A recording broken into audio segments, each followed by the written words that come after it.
की जय। श्री राजशान वाणी की जय। श्री भगवान महावीर स्वामी की जय। श्री त्रिभंगी सागर जी मंगलाचरण। नमस्कृतं महावीरं भवो देविनाशिनं त्रिभंगीदलं प्रोक्तं च आश्रविनिरोधिकारिणम्।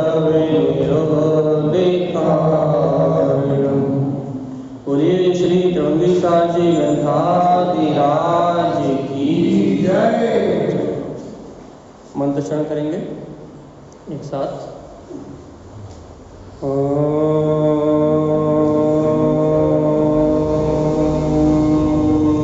नमः ओम सिद्धे नमो नमः।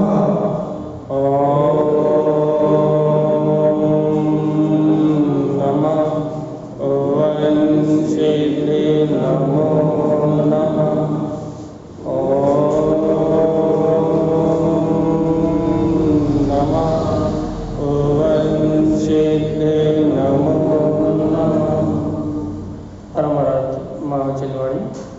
सदगुरुवर श्रीमचंद तारण स्वामी और सर्वज्ञ जिनैन परमात्मा के अमृत में ज्ञान दस्तार, यह श्री त्रिभंगी सार गणराज जी, जहाँ आचार्य गुरुवर तारण स्वामी हमें तीन भंगों के माध्यम से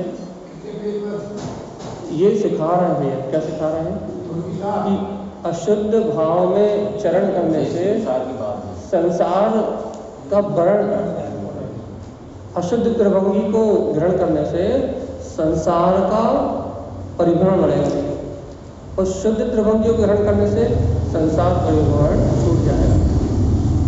तो आचार्य तारण स्वामी क्या कह रहे हैं भैया कि अपने में जानो, अपने में अनुभव करो। चलिए अपन चलते हैं गाथा नंबर, आज अशुद्ध त्रिभंगी गाथा प्रारंभ होनी है। एक बार गाथा नंबर 7 का रिवीजन करके आगे चलते हैं। त्रिभंगी निरोधनम कृत्वा, जो 108 प्रकार के आश्रम भाव कहे थे, उस त्रिभंगी का जो निरोध करना चाहते हैं सम्यक शुद्ध भावना, उनके लिए आचार्य तारण स्वामी कह रहे हैं भैया कि वह सम्यक की शुद्ध भावना को भाएंगे। भव्य आत्मा चेतना रूपम, ये ग्रंथ का आधार है भैया कि ये भव्य आत्मा चैतन्य स्वरूप वाला है।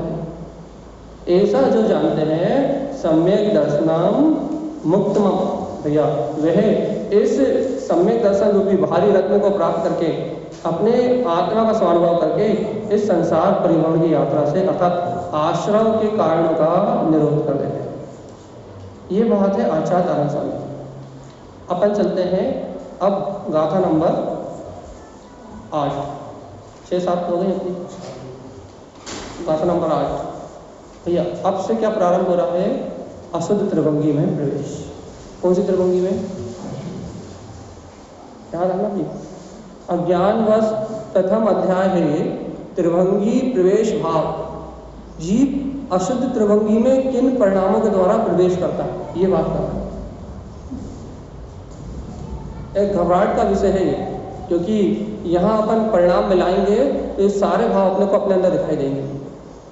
ये संसारी जीव क्या करता है भैया? इस अशुद्ध त्रिभंगी में प्रवेश करता है।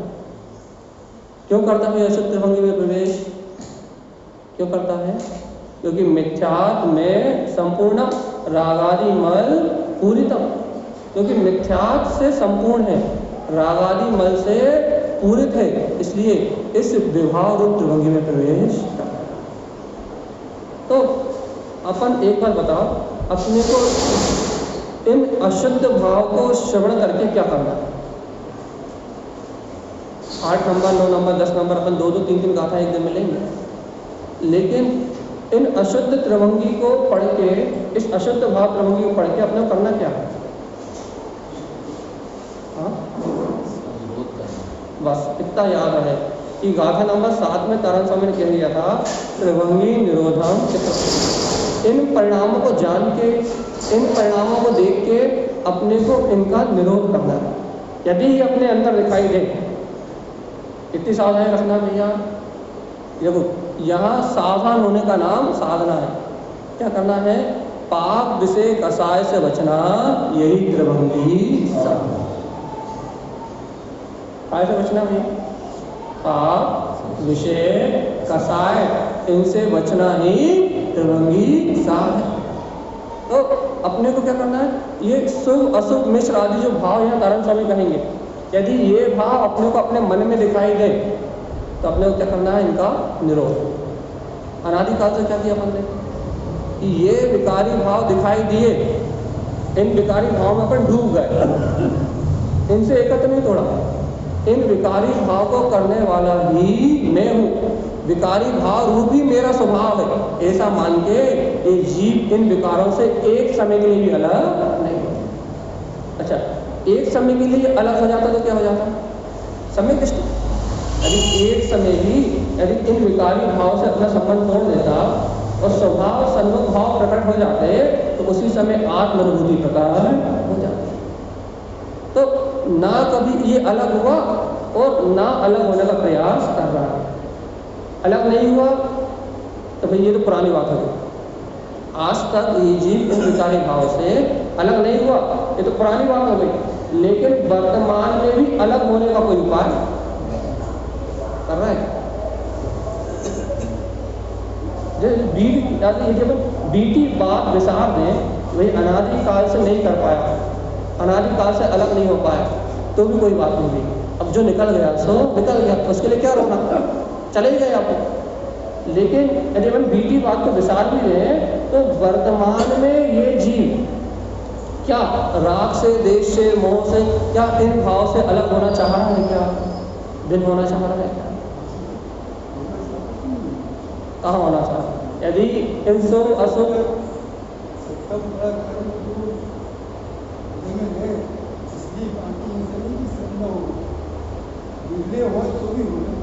हाँ बिरले जीव है जो होना चाह रहे हैं।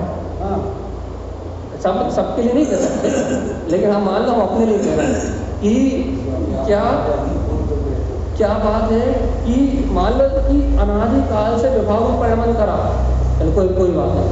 लेकिन आज इतनी अच्छी चर्चा कर रहा है, इसके बाद भी क्या अपन शुभ अशुभ राग देश आदि भाव से अलग होना चाह रहा है। यदि अपन अलग होना चाह रहे हैं तो नारायण स्वामी की बात समझ आएगी, त्रिभंगी निरोधनम कृत। तो शुद्ध सम्यक की भावना अपने हृदय जागेगी नहीं। देखो ये अच्छा एक बार बताओ, हमें भेद ज्ञान क्यों नहीं होता? क्योंकि भेद ज्ञान उन्हें होता है जिन्हें सम्यक दर्शन ग्रहण करने की भावना हो। हमें तत्व का निर्णय क्यों नहीं कर पाते भैया? हम हर कदम कदम पे तत्व का निर्णय क्यों नहीं कर पाते? क्योंकि कदम कदम पे तत्व निर्णय वो कर पाएगा जिसे बाहर की क्रियाओं में आनंद नहीं आ रहा हो, बाहर की क्रियाओं में जो डूबा ना हो, जो शुभ अशुभ परिणाम में नहीं डूबा है, वो तो बार बार कदम कदम पे तत्व निर्णय कर लेगा। वो तो अपने अंदर की जो, मान लो किसी ने मेरे साथ बुरा किया तो मुझे उस पर क्रोध ना आए, ऐसा कौन समझ सकता है भैया? ऐसा कौन निर्णय कर सकता है कि जिसे ये निर्णय हो जाए कि सामने वाले ने बुरा किया ही नहीं, ये तो मेरे कर्मों का प्रतिफल है। जो ऐसा विचार कर लेगा वो क्या करेगा भैया? वहां तत्व का निर्णय करके उस आने वाले कर्म से अलग हो जाएगा, कसाय नहीं बढ़ाएगा, अपने अंदर में राग नहीं बढ़ाएगा, अपने अंदर घटेगा नहीं। क्या करेगा कि सामने वाले ने जो परिणाम किया है वो सामने वाले ने थोड़ी किया, मेरे कर्म के वजह ने सामने आके मुझे ललकारा है कि तूने माना था और तेरे ऊपर उपसर आया। उपसर भगवंतों पे आता है, लेकिन कहने के लिए तूने माना था तो तेरे लिए क्या कर्म का उदय आया है। तूने माना था तो तेरे सामने तो आया है, ये तूने नहीं माना होता तो तेरे सामने नहीं आया। जैसे आज धन संपत्ति थोड़ी ज्यादा है तो तूने पुण्य माना था तो तेरे पास ज्यादा है, या फिर आज धन संपत्ति दूसरों से थोड़ी कम है, या किसी ने अपने हिस्से की ले ली, ऐसा लगता है हमारे हिस्से की ले ली, तो भाई तेरे हिस्से की नहीं ली, तेरे हिस्से का पुण्य उतना था तो तुझे प्राप्त हुई, और जितना तेरे हिस्से का पुण्य नहीं था उतना जितना सामने वाले के हिस्से का पुण्य था वो उसने। यदि अपन कर्म सिद्धांत को सामने रखें और वस्तु स्वरूप को सामने रखें तो क्या अपन क्रोध, लोभ, छल कपट, मायाचारी, ईर्ष्या, प्रतिस्पर्धा इन भाव करेंगे क्या? जिनकी चर्चा यहाँ तारा स्वामी कर रहा है 108 प्रकार के आश्रय भाव की, यदि अपन ऐसा तत्व का निर्णय कर लें तो क्या अपन इन भाव से जुड़े रहेंगे क्या? ये धारा आएगी। यदि कोई बुरा करेगा तो क्रोध का परिणाम आएगा संस्कारगत, लेकिन निर्णय क्या हो जाएगा?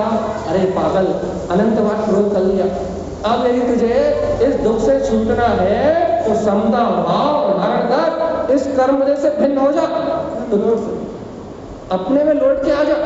तो यदि ऐसा निर्णय करोगे तो इस त्रिभंगी का निरोध कर सकते हैं। तो यदि ऐसा निर्णय नहीं किया जाएगा तो यदि ऐसा निर्णय नहीं करेंगे तो क्या होगा? अनादिकाल से इन अशुभ परिणाम में एकत्र भाव के साथ बह रहे हैं, इन पर परिणाम में एकत्र ममत्व कर्तव्य के साथ बह जा रहे हैं, इंद्रिय विषयों में अशुभ परिणाम में एकत्र करे जा रहे हैं। और क्या कह रहे हैं भैया? हमें मोक्ष जाना है।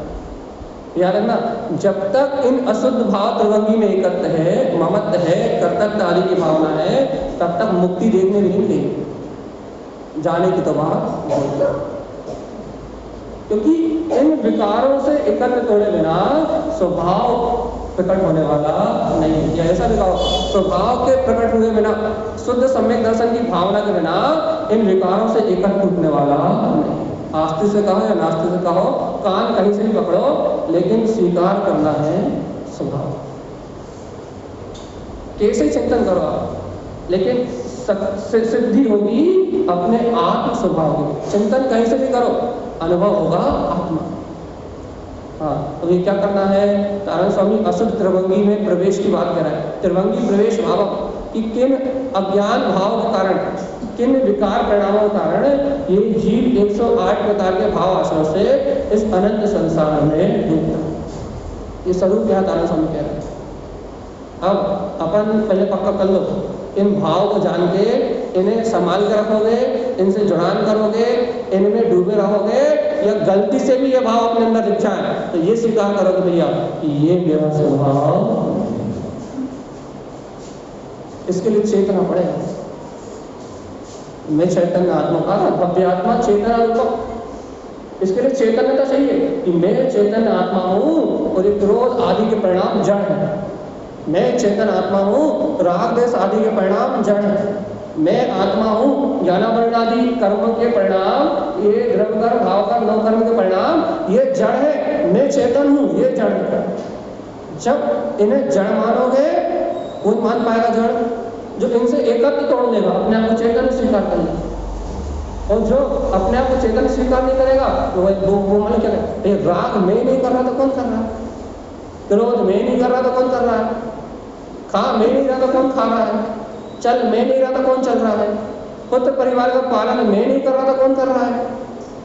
घर का घर मैंने नहीं बनवाया तो कौन ने बनवाया? यदि तुमने मेरे साथ धोखा नहीं करा तो किसने करा? सामने दिख रहा तुमने धोखा करा, ऐसा कौन कहेगा? कौन कहेगा ऐसा? अरे कुछ तो बोलो भगवान जी, ऐसा कौन कहेगा?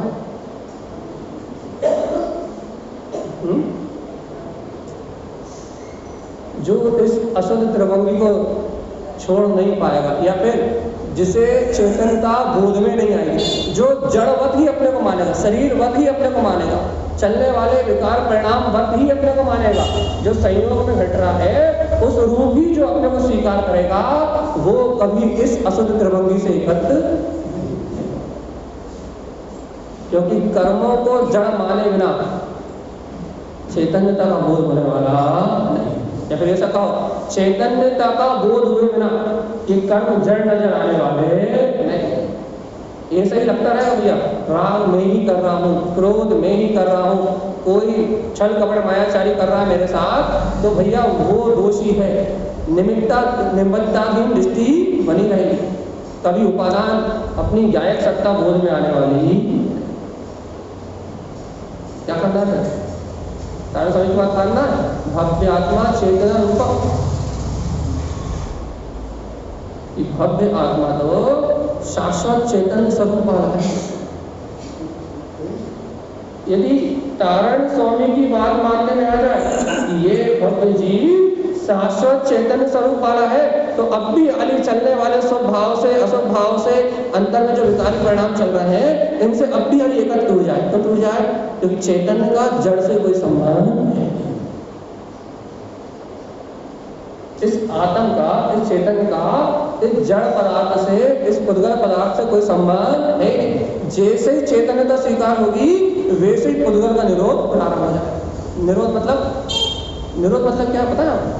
अनादि काल से पर को ग्रहण करने की जो भावना चल रही है, बस वो भावना खत्म हो जाएगी। निरोध मतलब क्या है? पर को ग्रहण करने की भावना खत्म हो जाएगी और स्वचेतना ग्रहण हो जाएगी। इसका नाम निरोध है। तो तलवार लेके, लाठी लेके लड़ना झगड़ने का नाम निरोध नहीं है कि आप तलवार ले आओ, लाठी ले आओ, कर्मों को मारो, पीटो, भगाओ। ऐसा कोई युद्ध नहीं होना। क्या होना है? इन आश्रम भाव का निरोध करने के लिए ना छुरी चाहिए, ना तलवार चाहिए, ना बंदूक चाहिए, ना लाठी चाहिए, ना कुछ चाहिए। क्या चाहिए भैया? अनादि काल से अज्ञान होने के कारण, अज्ञान का अंधकार होने के कारण पर का रूप ही मेरा रूप है, पर पर्याय के रूप ही मेरे रूप है। ऐसी अज्ञान मानता अपने अंदर में घर करके, और जब ये अज्ञान मानता अपने अंदर घर करके बैठी, क्या करके बैठी है? ये पर पर्याय के पुद्गल रूप ही मेरे रूप है। तो ये अज्ञान जो मानता है, सावधान, ये अज्ञान जो मानता है ये पर पुद्गल पर्याय मेरे रूप है, इसका नाम है जड़त्व, जड़। अच्छा बताओ, पुद्गल कर्म काहे से बने हैं? आत्मा से, या ये कर्म आत्मा से बने या पुद्गल से बने? बने पूछा, बंधे तो आत्मा से है, बने ये कर्म काहे से बने? पुद्गल से या आत्मा से? पक्का कर लो, काहे से बने ये कर्म? कर्म तो पुद्गल से बने ना, जड़ से बने हैं ना। कर्म कहीं आत्मा के किसी गुण से तो नहीं बने। आत्मा की किसी गुण से तो कर्मों का जन्म नहीं होता, आत्मा से तो नहीं बनते। यदि आत्मा की फैक्ट्री से यदि कर्म बन रहे हो तो भैया बताओ, कर्म तो पुद्गल की फैक्ट्री में ही बनते हैं ना। आत्मा की फैक्ट्री में कर्मों का निर्माण तो नहीं होता। यदि आत्मा की फैक्ट्री में कर्मों का निर्माण होता तो सिद्ध भगवान को भी कर्मों का निर्माण होना चाहिए। तो आत्मा की फैक्ट्री से कर्मों का निर्माण नहीं होता, तो फिर किसकी फैक्ट्री में होता भैया? ये पुद्गल स्कंद वर्णाएं जो लोक में ठसाठस भरी हुई है, इन पुद्गल स्कंद वर्णाएं के भैया आपस में, तो पुद्गल में स्कंद और वृक्ष नाम की शक्ति है ना, तो इनमें आपस में मिलने और बिछोड़ने की शक्ति है। तो यही जो पुद्गल वर्णाएं हैं, यही रस रूप, गंध रूप, वर्ण रूप, स्पर्श रूप, इस रूप ये पुद्गल वर्णाएं जो जोड़े हैं आपस में, तो इनका जो स्कंद रूप पिंड है उसका ही नाम तो कर्म है ना, कर्म स्कंद। उस पुद्गल वर्णाओं का ही नाम तो है या और कोई है? पक्का करो जल्दी से। ये जितने भी कर्म है, मान लो ये 9 कर्म रूप शरीर है, तो ये पुद्गल स्कंद का ही पिंड है ना कि नहीं है? आपका भाव कर्म है, तो भाव कर्म में वो जो राग रूप भाव कर्म है, द्वेष रूप भाव कर्म है, मिथ्या रूप भाव कर्म है, जो आंखों से दिखाई नहीं दे रहा क्योंकि अति सूक्ष्म है, लेकिन वो अति सूक्ष्म जो पुद्गल सूक्ष्म रूप से परिणमित हो रहा है, उस सूक्ष्म पुद्गल का ही परिणाम है ना, ये तुम्हारा परिणाम है। पक्का करो जल्दी, पुद्गल का है तुम्हारा है, कंफर्म? भगवान जी देखो बहुत न्याय की बात कर रहे हैं, एकदम खरी न्याय, 100% न्याय की बात कर रहा है, एकदम खरा न्याय। यदि वो जो पुद्गल परिणमन है, जो पुद्गल भाव है, जब वो पुद्गल स्कंदों के पिंड से निकल के आया है, जैसा अपन ने पूर्व में माना था वैसा उन्हीं में आया है, जैसे अनादि काल का संस्कार है वैसा परिणमन हुआ है, तो हे जीवात्मा तू करता क्या है? तुम मुझे ये बता, क्या करता है? क्या करता है? बस एक पागलपन है अनादिकाल का, मिथ्या होने के कारण से एक पागलपन है कि वो परिणाम मैं कर रहा हूं या वो क्रिया मैं कर रहा हूं, ऐसा मान के पागल हुआ जा रहा है, करता तो कुछ नहीं। आचार्य ने स्पष्ट कहा भैया, एक पुद्गल का परमाणु भी यहाँ से वहाँ कोई हिला नहीं सकता। क्यों नहीं हिला सकता? क्योंकि पुद्गल परमाणु अपनी क्रियावर्ती शक्ति से गमनागमन करता है, जीव उसे परिणमित नहीं करा सकता। और अपनी मिथ्या बुद्धि कितनी सी है भैया, अपनी मूर्खता कितनी सी है कि मैं राग कर रहा हूँ, मैं भोजन कर रहा हूँ, मैं संसार की व्यवस्था चला रहा हूँ, इन नो कर्म द्रव कर्म भाव कर्म में मैं बना करके बैठे हैं। और आचार्य कह रहा है कि तू भगवान है, तू भगवान है, तू भगवान है। उसे मान नहीं रहा है, तो मैं कर रहा हूँ, मैं कर रहा हूँ, मैं कर रहा हूँ, मैं कर रहा हूँ, इस बात से पागल हो जा रहा है, कर्तव्य के भूत में पागल हो जा रहा है। तो पक्का निर्णय हुआ कि नहीं हुआ? हमें भाई गाथाओं में जाना है, या तो आप हाँ बोलो या तो ना बोलो। चिंतन में कोई तरह की कि शुद्ध परिणाम से परमाणु से शुद्ध परमाणु रूप के लिए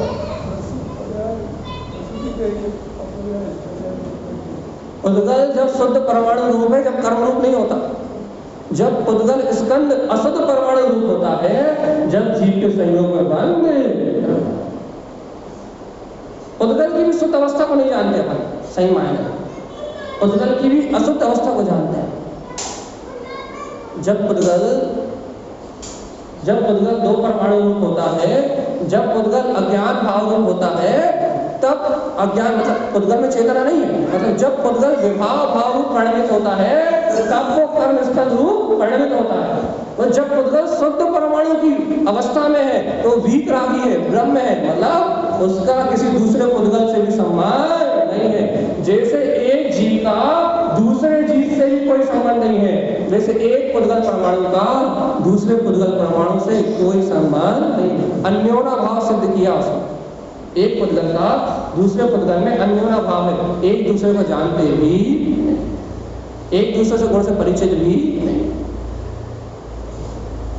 भैया हम आपसे इतना ही निवेदन कर रहे हैं, ये कर्म चेतन है या अचेतन, पहले पक्का कर लो।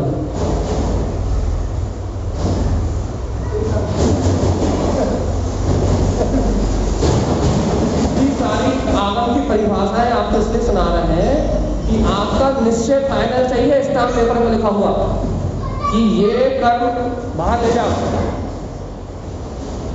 ये स्टाम्प पेपर पे लिखा हुआ रहना चाहिए कि ये कर्म चेतन है कि अचेतन।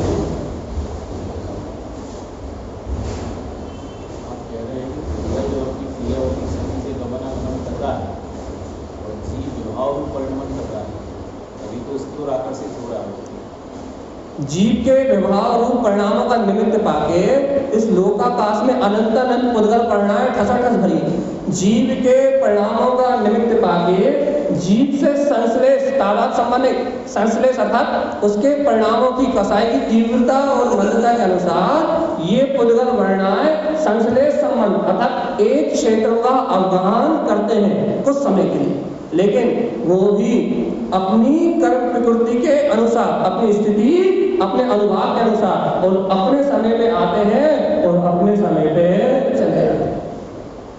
उसमें भी जीव का कुछ नहीं चलता। तो जैसे बंधते हैं परिणाम जीव के निमित्त है, निमित्त तो कोई नकार है। जीव के परिणाम विकार परिणाम अर्थात जीव का मिथ्या दर्शन, मिथ्या ज्ञान, मिथ्याचार अर्थात राग परिणाम मैं कर रहा हूँ, राग परिणाम में जो रस ले रहा है, तो जीव का जो मिथ्या दर्शन, मिथ्या ज्ञान, मिथ्या चारित्र है, इस मिथ्या दर्शन ज्ञान चारित्र का निमित्त पाके ये कर्म जीव की सत्ता में आके बैठ जाते हैं। सत्य है, लेकिन ये निमित्त जीव के परिणाम निमित्त है और कर्मों का आकर रुकना निमित्त है भैया। लेकिन कर्म अपनी क्रियावती शक्ति से जीव पकड़ के नहीं लाया। जो पुद्गल वर्णाएं यहाँ ठसाठस भरी हैं आपके आसपास, वो पुद्गल वर्णाएं जो बंधने योग्य थी, आपने निर्णय करके नहीं बांधी, आपने निर्णय करके नहीं बांधी भैया, नहीं हो पाया। आपने निर्णय करके नहीं बांधी कि जो पुद्गल वर्णाएं बंधने योग्य थी, जिन पुद्गल परमाणुओं में बंधने की शक्ति थी, वो पुद्गल परमाणु अपनी योग्यता से बंधे, जिनमें ताकत थी वो बंधे और जिनमें शक्ति नहीं थी उनका बंध नहीं। आप अपनी मर्जी से बांध के बताओ कि हमें यही वाला पुद्गल परमाणु बांधना है, बांध के बताओ।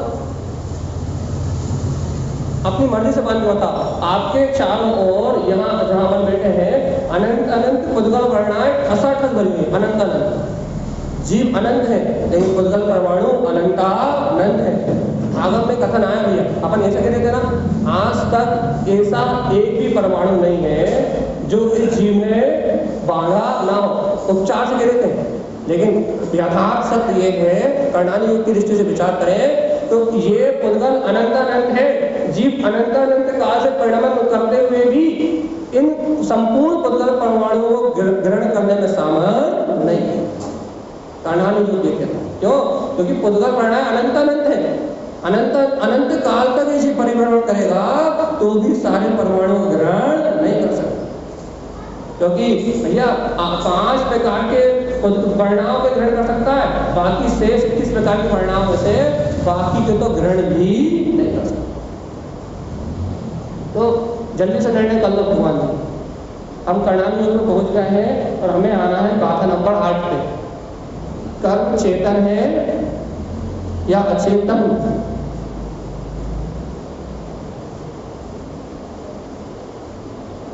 जो इतनी कहानी सुनाई हमने, आधे घंटे होगा एक कहानी सुनाते हुए।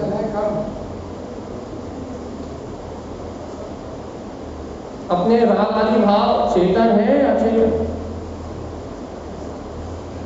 क्या पक्का निर्णय हो गया कि नहीं? सुन लो, जब तक ये निर्णय नहीं करोगे पर से एकाक नहीं तोड़ोगे। यदि राग आदि भाव मैं ही कर रहा हूं तो भिन्न कौन होगा? हाँ, राग आदि भाव से मैं जोड़ रहा हूं, ये मानते हैं। राग आदि भाव में एकत्व मैं कर रहा हूँ, राग आदि भाव से जुड़ मैं रहा हूँ, राग आदि भाव करता मैं अपने आप को मान रहा हूँ, ये बात मान लेंगे भैया। इसके नाम अज्ञान है, इसके नाम मिथ्या ज्ञान, मिथ्या दर्शन, मिथ्याचार है। लेकिन राग आदि भाव मुझसे जन्म ले रहे हैं, राग आदि भाव का जन्मदाता मैं हूँ, ये मानने वाले। तो राग आदि भाव का निर्माण पुद्गल स्कंद वर्णाओं से होता है। अब यदि ये स्वीकार हो तो फिर ये सब पुद्गल जगत, ये सारे पुद्गल भाव, ये सारी पुद्गल क्रिया, इससे भिन्न मैं चैतन्य तत्व आत्मा हूँ। यदि ये स्वीकार करोगे तो उल्टे बिट्टे सोते जागते हर परिणाम में, हर क्रिया में, हर भाव में भेद ज्ञान होगा। यदि ये स्वीकार करोगे तो क्योंकि चेतन अलग हो गया और अचेतन अलग हो गया। तो कहते हैं ना, जीव जुदा पुद्गल जुदा यही समय का सार। यदि अपने को ये तथ्य स्वीकार हो जाए, अपने को ये तथ्य स्वीकार हो जाए कि जीव अलग है और पुद्गल अलग है, यदि ये बात अपने को समझ में आ जाए कि मैं चेतन आत्मा अलग हूँ और ये संयोगी कर्म दशा अलग है, यदि ये विज्ञान अपनी पकड़ में आ जाए तो भेद ज्ञान करने में सेकंड नहीं लग रहा है। क्यों? क्योंकि स्वसत्ता का, अपने चैतन्य का बोध आ जाएगा और पर सत्ता जो पुद्गल वर्णा है, कर्म आदि, इनसे भिन्नता का भाव जा जाए। और लेकिन भगवान जी, जब तक अपने को चेतन नहीं मानोगे, अपनी चैतन्यता को अपने अनुसरण में नहीं लोगे, तब तक 3 काल में भी कर्म पुद्गल वर्णाओं से, दृढ़ कर्म, भाव कर्म, कर्म से अलग होने का भाव नहीं है। पक्का कर लो एक बार, और 100% पक्का कर लो नहीं। क्योंकि इस सत्य को पक्का किए बिना, इस सत्य की निष्ठा किए बिना भेद ज्ञान नहीं होगा और आश्रम भाव का निरोध नहीं होगा। क्योंकि क्यों? उदाहरण समझ गया, सम्यक्तम शुद्ध भावना, सम्यक दर्शन की भावना पाना। अर्थात सम्यक दर्शन की भावना मतलब क्या हुआ?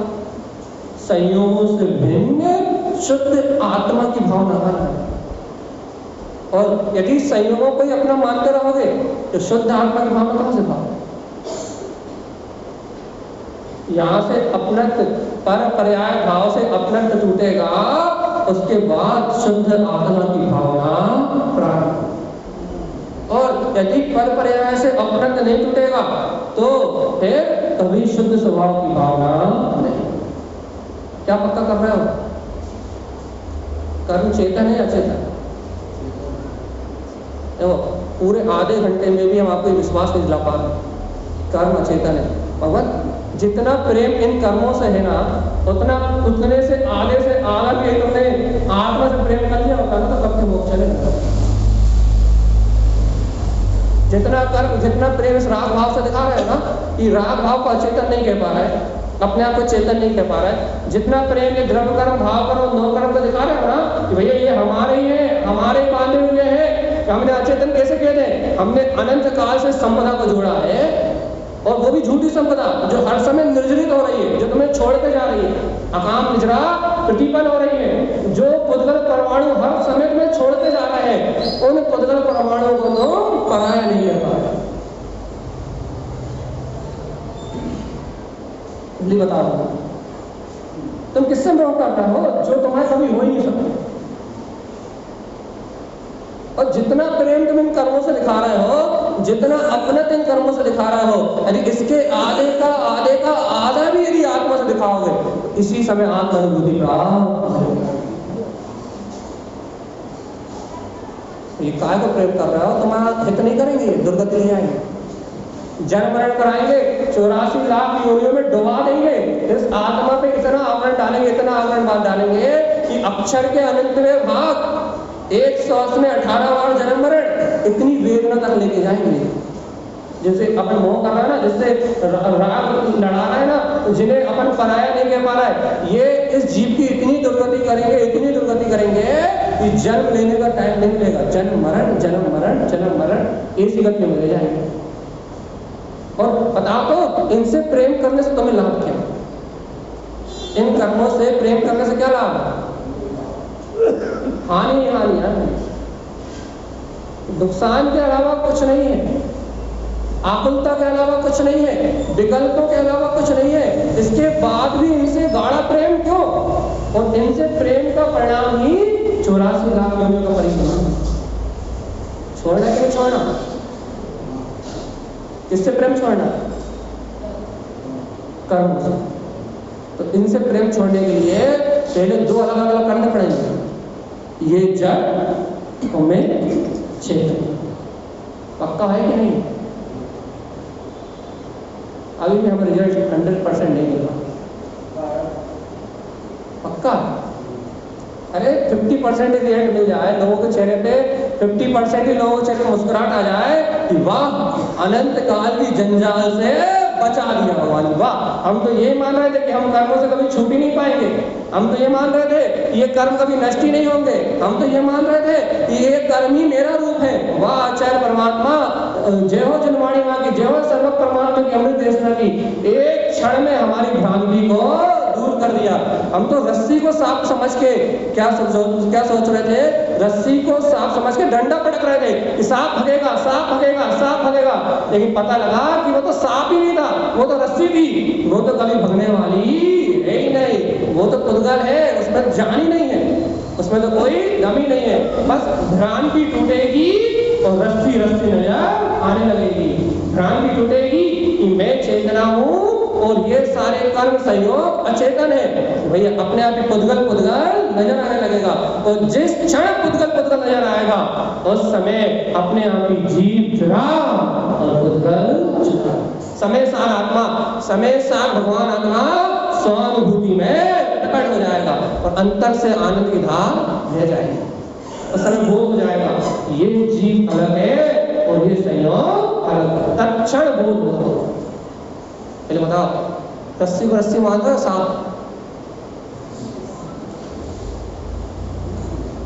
रस्सी को रस्सी मान रहे हो? सांप मान रहे हो? कर्मों को जड़ मान रहे हो? जीव मान रहे हो? जड़ मान लोगे तो आज भेद गया, इस समय भेद गया, इस पल भेद गया, इस समय मुक्ति का आनंद आ जाएगा। भगवान देखो तो कर्मों को जड़ मानते ही मेरी चैतन्यता तो अनादि अनंत व्यक्त है, सामने सिद्ध हो गई। और जिस समय ये अपनी चेतना ही सिद्ध हो गई तो और कुछ सिद्ध करने की जगह है। जब तक अपने आप को अजीब मान रहे थे तब तक कर्मों का भार अपने ऊपर था।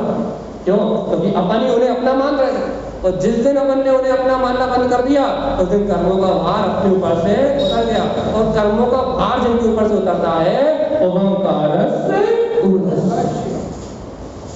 उन्हीं की बात है। वो इस संसार के जटिल संसार के बंधन से मुक्त होके, इन कर्मों के बंधन से मुक्त होके ऊर्ध्वगमन स्वभाव में गमन करते हुए भैया शाश्वत सिद्ध शिला को प्राप्त कर ले। भैया पक्का निर्णय हो गया। देखो अपन 5-6 दिन से लगातार त्रिभंगी सारथी का वांचन कर रहे हैं, लेकिन 8 नंबर की गाथा तक नहीं आ पा रहा, अशुद्ध त्रिभंगी की बात नहीं कर पा रहा। और कारण क्या है कि हम पर की मान्यता को तोड़ने तैयार नहीं हो। तो भैया सुनो, जब तक पर की मान्यता को तोड़ने तैयार नहीं होंगे तब तक अशुद्ध त्रिभंगी का निरोध नहीं करना। सुन लो भैया, भैया सब अशुद्ध मिश्र भाव, मन वचन काय भाव, कृतकार्य अनुमोदना भाव, ये भाव नहीं करना चाहिए। क्यों नहीं करना चाहिए? क्योंकि संसार में डुबाते हैं। सुन लोगे, एक कान से सुनोगे और बाहर जाके सब भूल जाओगे, कुछ होने जाने वाला क्यों नहीं होगा भैया?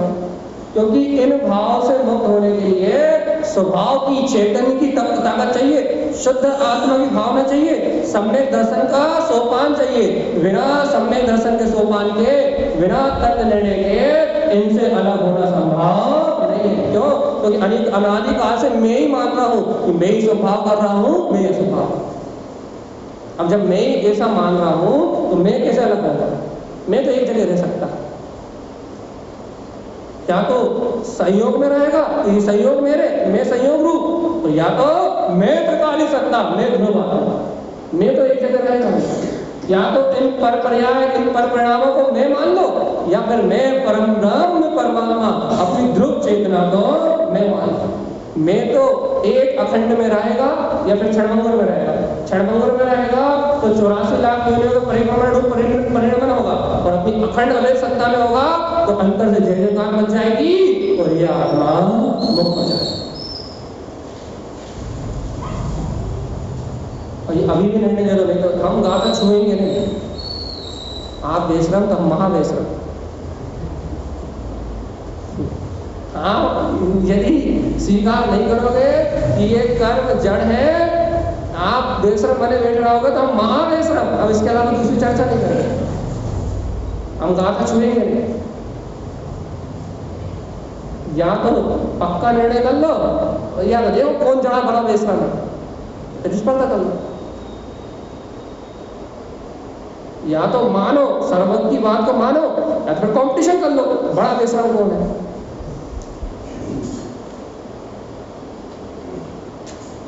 हम नहीं मानेंगे, पर हम भी यही बोलेंगे, मानेंगे।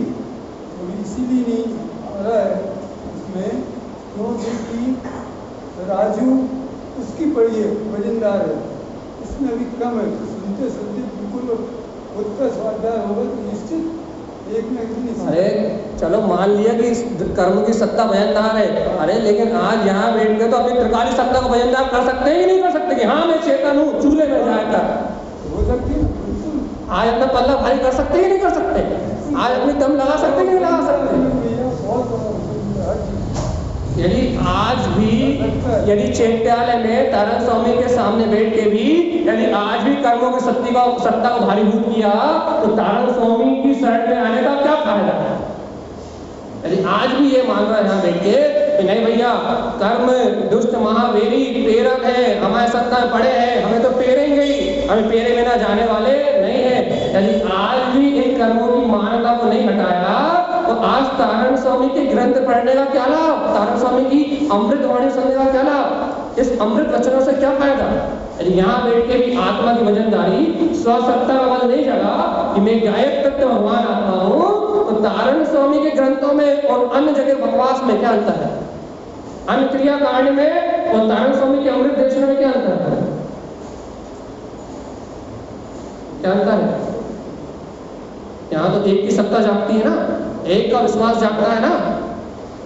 और इनकी शरण नहीं माना कि मैं स्वयं भगवान हूँ और इन कर्मों से मेरा कोई नाता नहीं है, ये जड़ अचेतन उद्गत है और अपनी योग्यता से बनाने वाले हैं। यदि इनकी शरण में इस बात को स्वीकार नहीं किया तो कहाँ करोगे? रोटी बनाते समय या बर्तन मांजते समय या रात करते समय, द्वेष करते समय, कब करोगे? कब करोगे? यदि यहाँ नहीं कर रहे तो कब करोगे? जब जल्दी छोड़ देंगे, 7-8 मिनट छोड़ देंगे, मंदिर लिए भी मोहित जी तैयारी कर ले, आज हम जल्दी छोड़ देंगे। चले तो आप यहाँ पहले पक्का तैयार करो कि अपने को किसकी ओर सत्ता भजनदार करनी। यहाँ तारण स्वामी की शरण में बैठ के अपने को क्या उन्हीं कर्मों को मानना है जिन्हें अनादिकाल से मानते आ रहे हैं, उन्हीं दशाओं में एक में रहना है, राग द्वेष कसाय मोह की, उन्हीं पापों में एक में रहना है जिनमें अपन जीवन से रत रहते आ रहे हैं। क्या तारण स्वामी की शरण में आके भी हमें वही सब करना है जो अनादिकाल से करते आ रहे हैं? यदि वही करना है तो यहाँ आने की जरूरत क्या है? यदि वैसे ही करना है, वैसे ही मानना है जैसा हम मानते चले आ रहे हैं, वैसी मनमानी करना है जैसी हमने अनादिकाल से करी, यदि वही सब करना है तो यहाँ आके बैठ के टाइम खराब करने से क्या फायदा? वही सब करने से क्या फायदा? हाँ, यदि बदलना है, मुक्ति के मार्ग का वर्णन करना है और इस पुद्गल अचेतन जड़ से, इस संसार की परिभ्रमण की यात्रा से यदि मुक्त होना है तो फिर तारण स्वामी की शरण में आओ और स्पष्ट जानो भैया, जीव जुदा और पुद्गल जुदा, कर्म भाव जड़ अचेतन ही है। चाहे धर्म कर्म का भाव हो, चाहे लोक कर्म का भाव हो, चाहे भाव कर्म का भाव हो, हम किसी भाव में करता है। हमारा भाव तो एक त्रिकाल शुद्ध ज्ञान परमात्मा ही है। हम अपने चैतन्य को जानते हैं, जड़ को जानते हैं, लेकिन अपना नहीं मानते। तो जड़ में जानने की शक्ति नहीं है। इस तीनों लोगों को प्रकाशित करने की ताकत मेरे पास है, मैं इसे जान सकता हूँ, लेकिन इतना मूर्ख नहीं हूँ कि इन्हें अपना मान के संसार को बढ़ाते हैं। मैं जान सकता हूँ कि वर्तमान में राग भाव चल रहा है, मैं जान सकता हूँ कि मैं खा रहा हूँ, पी रहा हूँ, मैं चल रहा हूँ, इन कर्मों का उदय आ रहा है मेरे साथ। भैया मेरे कर्मों के निमित्त से मैंने शुभ कर्म माने थे तो मेरे अनुकूल परिणाम हो रहा है, मैंने अशुभ कर्म माने थे तो मेरे प्रतिकूल परिणाम हो रहा है। मैं ऐसा जान तो सकता हूँ कि अनुकूलता प्रतिकूलता मेरे पूर्व कर्म उदय बन के कारण से, ऐसा जान सकता हूँ, लेकिन ऐसा नहीं मान सकता कि ये अनुकूल प्रतिकूलता जो संयोग में है इससे मैं सुख दुखी होऊंगा। क्यों? क्योंकि भैया ये अनुकूलता प्रतिकूलता तो कर्मजन है, मैं तो मात्र जान रहा हूँ, मात्र इसका साक्षी हूँ, मात्र इसका ज्ञाता हूँ, मात्र इस होने वाले परिणाम का जाननहार हूँ। ये तो जाननहार जान रहा है होने वाले परिणाम को, कर थोड़े रहा। यदि कर्ता मान लूंगा तो अनंत काल के लिए फिर संसार में डूब जाऊंगा, और यदि ज्ञाता मान लूंगा तो सर्वज्ञ का सिद्धांत स्वीकार हो जाएगा। क्या स्वीकार हो जाएगा भैया? इस विपराग धर्म का सबसे बड़ा सिद्धांत है आकर्तावाद। इस जगत में प्रत्येक द्रव स्वतंत्र है, कोई द्रव किसी के अधीन पड़ने में नहीं होता।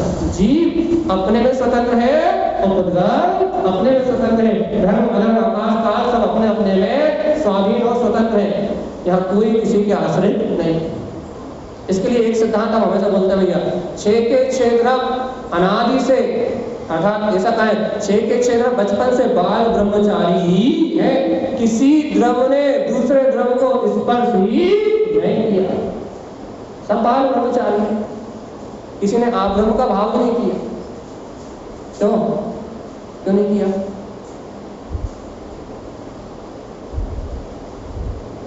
क्यों नहीं किया?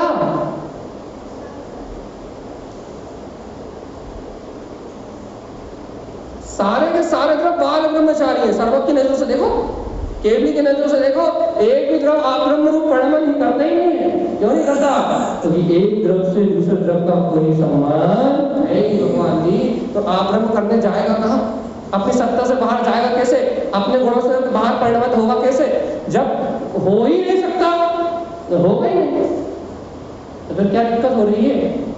अपने आप को चेतन मानने में और कर्मों को जड़ मानने में क्या दिक्कत है? अच्छा, और चेतन दोनों अलग अलग हैं क्या एक ही?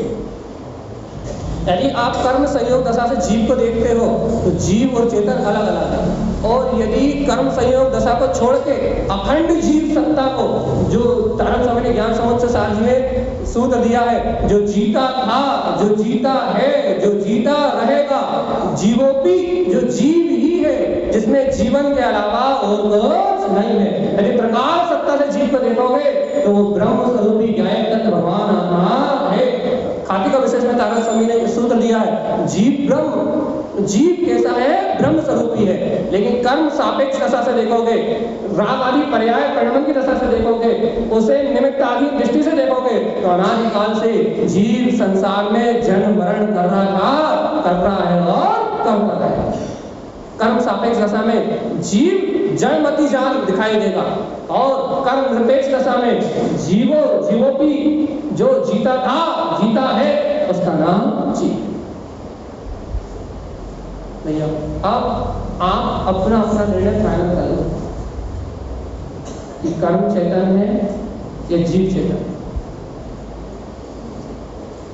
हम आज इस सभा को यही स्थगित कर रहे हैं क्योंकि हमें 50% रिस्पॉन्स भी नहीं मिल रहा।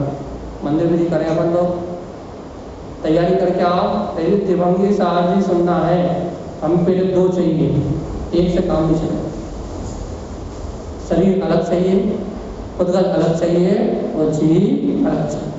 समय सार भगवान आत्मा अलग चाहिए, द्रव्य कर्म भाव कर्म और नव कर्म का परिणमन अलग चाहिए। यदि इन 2 को एक में करके आओगे तो तारण स्वामी ग्रंथ सुनने में, समझने में, स्वीकार करने में आने वाले आत्म सत्ता, ब्रह्म सत्ता, अपनी शुद्ध सत्ता को स्वीकार करके आओगे, जीव जुदा और उद्गत जुदा। ये समय सार तत्व है और इस समय सार को बताने के लिए जनवाणी है, बाकी सब इसका विस्तार। यदि मूल को अपने अंदर लेके नहीं आओगे तो भैया कुछ काम बनने वाला नहीं। इसलिए वर्तमान की देशना को 15 मिनट पहले स्थगित किया जा रहा है। मंदिर विधि का आयोजन श्री गुरु महाराज जी की